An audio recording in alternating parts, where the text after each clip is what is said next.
الحمدللہ رب العالمین والصلاة والسلام على سید المرسلین اما بعد فاعوذ باللہ من الشیطان الرجیم بسم اللہ الرحمن الرحیم الا ان اولیاء اللہ لا خوف علیہم ولا هم يحزنون صدق اللہ العظیم۔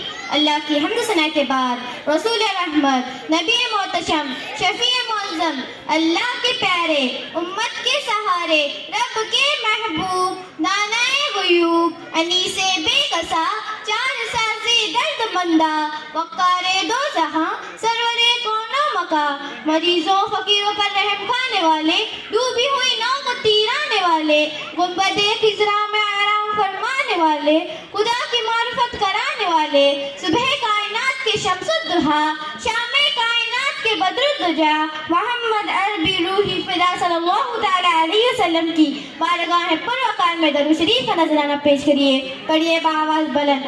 اللہم صلی علی سیدنا شفیعنا حبیبنا مولانا محمد وبارک وسلم۔ الصلاة والسلام علیکہ یا رسول اللہ صلی اللہ تعالی علیہ وسلم۔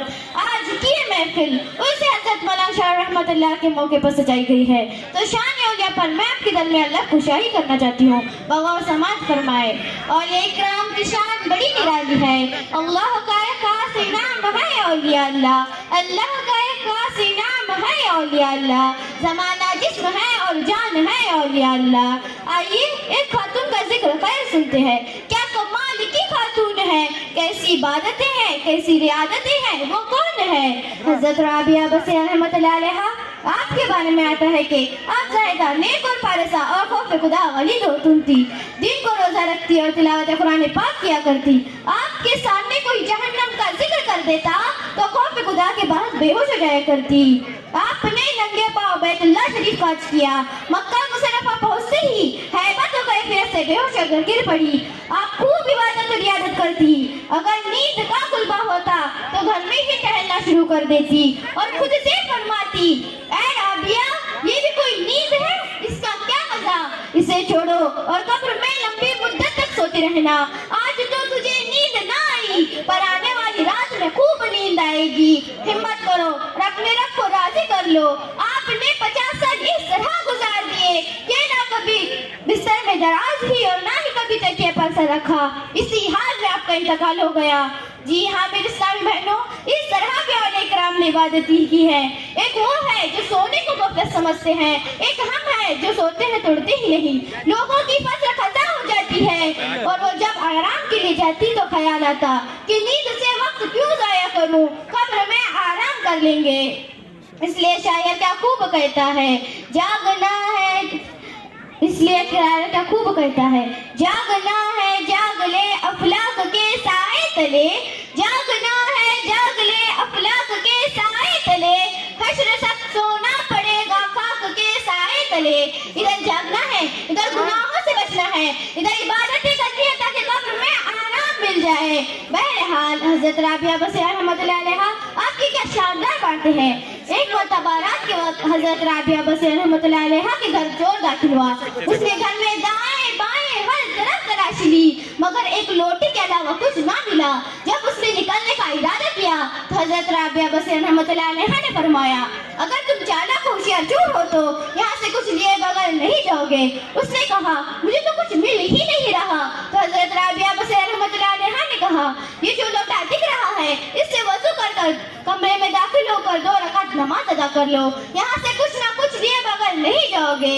تو اس چور نے حضرت رابعہ بصری رحمت اللہ علیہا کے کہنے کے مطابق وضو کیا، کمرے میں داخل ہوا اور وہ جیسے ہی نماز کے لیے کھڑا ہوا تو حضرت رابعہ بصری رحمت اللہ علیہا نے یوں کیوں دعا کی، اے میرے آقا مولا، یہ شخص میرے پاس آیا لیکن اسے کچھ نہ ملا، اب میں نے اسے تیری بارگاہ میں کھڑا کر دیا ہے، اسے اپنے فضل و کرم سے محروم نہ کرنا، اسے خالی ہاتھ نہ لوٹانا۔ جو وہ شخص نماز سے فارغ ہوا تو اسے اتنا مزہ آ گیا، عبادت ایسی لذت لگ گئی کہ وہ رات کے آخری حصے تک نماز ہی پڑھتا رہ گیا۔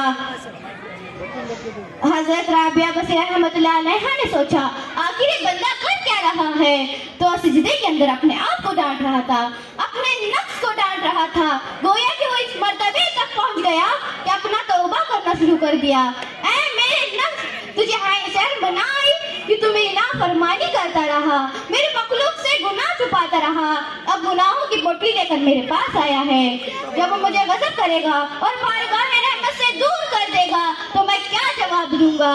جب وہ شخص نماز سے فارغ ہوا تو حضرت رابعہ بصیرہ رحمۃ اللہ علیہا نے پوچھا، اے بھائی رات کیسے گزری؟ وہ بولا، خیرت سے گزری، عاجزی و انکساری سے میں اپنے رب کریم کی بارگاہ میں کھڑا رہا اور اس نے میرے ٹیڑھے پن کو درست کر دیا، میرا عذور قبول فرما لیا اور میرے گناہوں کو بخش دیا اور مجھے میرے مقصود و مقصود تک پہنچا دیا۔ اور وہ شخص اپنے چہرے میں حیرانی اور پریشانی کے اثر لے چلے گیا۔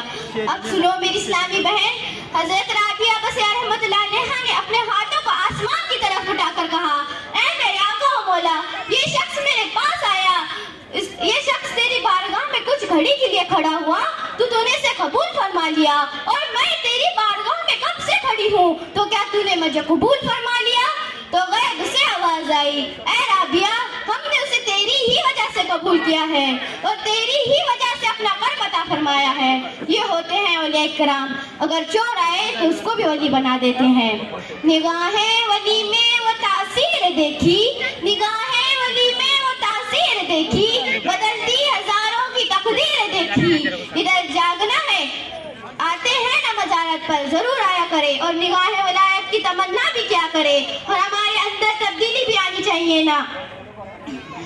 مزارات اولیاء پر برسوں سے آ رہے ہیں مگر نمازی نہ بن سکے، مزارات پر برسوں سے آ رہے ہیں مگر جھوٹ بولنا نہ چھوڑا، مزارات پر برسوں سے آ رہے ہیں مگر حرام روزی جاری ہے، مزارات اولیاء پر برسوں سے آ رہے ہیں معتدل نشے کی عادت بھی نہیں جا رہی۔ اس کا مطلب کیا ہوا؟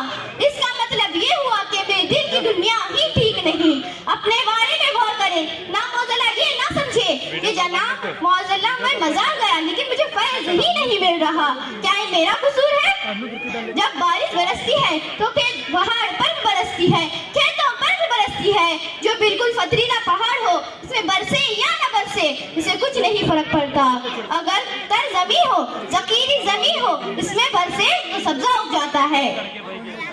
اب میں اپنے دل کی زمین کے بارے میں کہنا چاہتی ہوں، جب ہم مزارات اولیاء پر جاتے ہیں تو کسے پتہ زمین ذخیری زمین ہے یا پتھریلی چٹان، پانی بہ جاتا ہے لیکن اثر مجھ پر کچھ نہیں پڑتا۔ اللہ کرے ہمیں اولیاء کرام کا مکمل فیضان لیے بن جائے۔ السلام علیکم رحمۃ اللہ وبرکاتہ۔